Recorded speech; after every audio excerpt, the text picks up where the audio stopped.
धनंजय मुंडेंचा राजीनामा झालाय, तुमची काय पहिली प्रतिक्रिया आहे? अनेक वेगवेगळ्या प्रतिक्रिया येतात. धनंजय मुंडेंना आता नव्यानं आरोपी करा असं सुद्धा म्हटलं जाते आणि राष्ट्रवादीच्या आणि धनंजय मुंडेंच्या बोलण्यामध्ये एक वाक्यता नाही असं दिसतंय.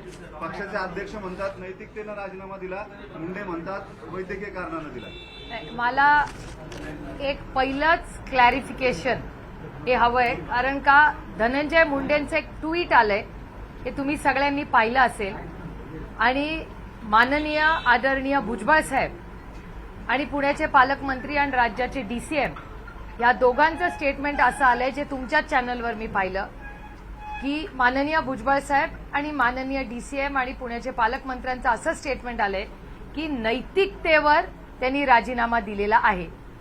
हे जे धनंजय मुंडेंचं ट्विट आलेलं आहे हे सगळ्यांनी बघावं आणि वाचावं.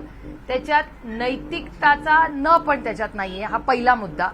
आणि दुसरा मुद्दा, त्यांनी नैतिकता, केस, अवधा, एक्स्टॉर्शन, खून किंवा कौटुंबिक हिंसाचार, हार्वेस्टरमध्ये केलेले पैसे, पीक विम्यामध्ये केलेला भ्रष्टाचार ह्याच्या कशाचाही उल्लेख केलेला नाही.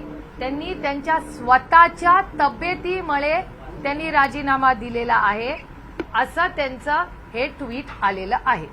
त्याच्यामुळे त्यांच्या पक्षाला, मला आणि महाराष्ट्र सरकारला मला अतिशय विनम्रपणे विचारायचं आहे की माननीय डीसीएम आणि माननीय भुजबळ साहेब हे म्हणतायत नैतिकतेवर त्यांनी राजीनामा दिलाय, पण ज्यांनी राजीनामा दिलाय त्यांचं म्हणणं काहीतरी वेगळंच आहे आणि हे त्यांच्या ट्विटवरच आलेलं आहे. त्याच्यामुळे याचं आय सीक क्लॅरिफिकेशन की नैतिकता म्हणून हा राजीनामा दिलाय का स्वतःच्या तब्येतीमुळे दिलाय. ही विसंगती त्यांच्या मोठ्या नेत्यांच्या आणि ज्या व्यक्तींनी राजीनामा दिलाय त्याच्यात आपल्याला दिसते. हा पहिला मुद्दा. धनंजय मुंडेंवर टीका सुरू झाली आहे या ट्विट नंतर. ज्या पद्धतीचं वातावरण आहे किंवा ज्याच्यामुळे राजीनामा झाल्याचं सगळ्यांना माहिती आहे, त्याचा शब्द सुद्धा त्यांनी त्यांच्या ट्विटमध्ये किंवा भूमिकेत मांडलेला नाही आणि त्याच्यामुळे टीका होते धनंजय मुंडे. हो, अर्थातच हे भयानक आहे. जेव्हा तुमच्यावर आज 84 दिवस झाले, 84 दिवस आज झालेले आहेत या गोष्टीला आणि मला काही फॅक्ट्स तुमच्या समोर ठेवायचे आहेत. आता कालची जी ही चार्जशीट झाली त्यातले फोटो बाहेर आले. चार्जशीट ही सरकारने तर पाहिलीच असणार ना आधी, म्हणजे या राज्याच्या माननीय मुख्यमंत्री आणि माननीय दोन्ही उपमुख्यमंत्र्यांनी तर हे फोटो पाहिलेच असतील ना. हे तुम्हाला आणि मला बघायच्या आधी सरकार दरबारी तर त्यांनी पाहिलेच असतील. तर हे फोटो जर पाहिले असतील तर 84 दिवस लागले या व्यक्तीचा राजीनामा घ्यायला आणि हा व्यक्तीचा केंद्र बिंदू हा नाहीच आहे. हे सगळेच को कॉन्स्पिरेटर्स आहेत. कारण हा सगळा डेटा जो तुमच्या समोर येतोय, आता सुरेश धस आणि अंजली दमानी यांचं स्टेटमेंट, दोघांची स्टेटमेंट हे तुमच्या चॅनलवर पाहिली. संदीप क्षीरसागर तर वारंवार म्हणतायत की कृष्णा अंधाळेचा सीडीआर द्या आणि हा कृष्णा अंधाळे असा गायब होतोच कसा. 7वा खुनी गायब आहे आणि हे सगळे को कॉन्स्पिरेटर्स आहेत आणि ह्याचा डेटा तुमच्याच चॅनलवर मी पाहिलेला आहे की सुरेश दस, अंजली दमानी यांनी सीडीआर दाखवलेले आहेत. त्याची माहिती बाहेर आलेली आहे की विष्णू चाटे, सुदर्शन घुले, वाल्मिक कराड जेव्हा हा खून, ही क्रूर हत्या चालली होती तेव्हा यांनी फोन, व्हिडिओ कॉल हे वाल्मिक कराडांना केलेले आहेत.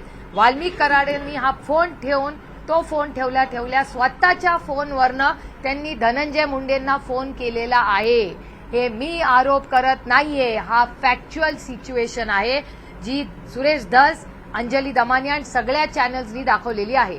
तर जर विष्णू चाटे, सुदर्शन घुले, वाल्मिक कराड आणि धनंजय मुंडे हे त्याच अर्ध्या तासात एकामेकाला व्हिडिओ आणि फोन कॉल्स करत होते, याचा अर्थ काय काढायचा आम्ही? आणि 84 दिवस, 1, 2, 3 नाही, 84 दिवस ही सगळी माहिती सरकारला माहिती होती का नाही? आणि मग हे मंत्री म्हणतात की मी आजारी आहे म्हणून मी राजीनामा घेतलाय आणि हीच ती नैतिकता.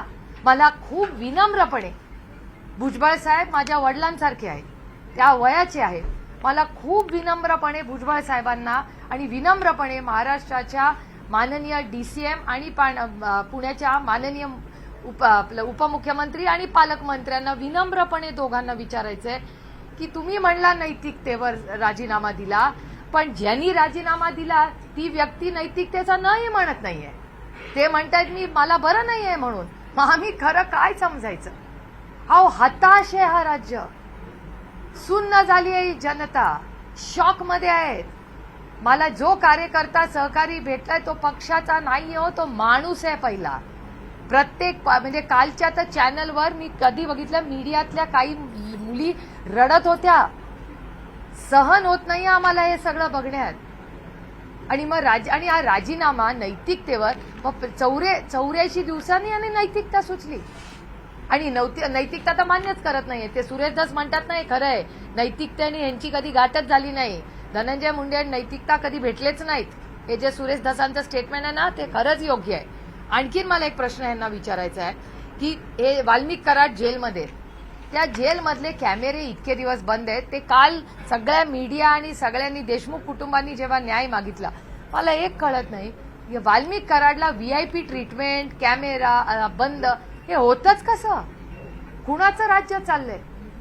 आणि गेले अनेक दिवस मी माननीय मुख्यमंत्र्यांना ह्याच्यासाठीच वेळ मागतेय की त्यांची यंत्रणा त्यांना या गोष्टी सांगताय का नाही.